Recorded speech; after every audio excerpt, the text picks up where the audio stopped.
The new U.S. national security strategy strongly resembles what I called in my book on Trump, a new order of great powers. Now the term is spreading rapidly, people use it more and more often. It means that the West is no longer the guarantor of democracy, no longer spreads liberal values, no longer assumes responsibility for all of humanity, and no longer considers itself part of a single space with Western Europe. America is now on its own.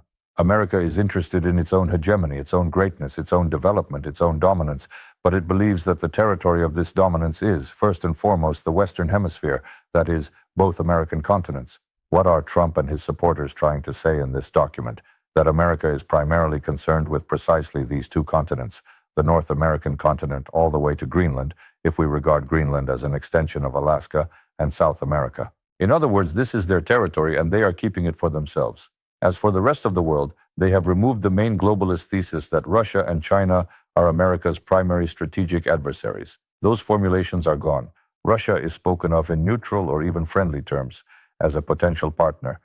China is treated as a serious economic competitor and a certain threat, but not as an enemy. It is stated that interventions in the Middle East or other Eurasian zones will be reduced, tending towards zero. Africa is essentially a matter of indifference, and India is not mentioned at all, meaning it is no longer considered a strategic partner.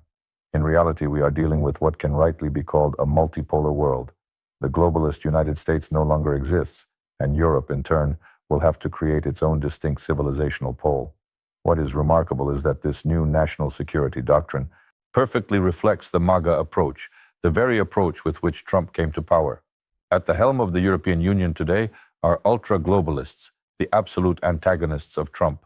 Meanwhile, America itself, Trump, his team, the Trumpists, where MAGA is once again emerging from its coma and playing an ever greater role, has begun the dismantling of the European Union.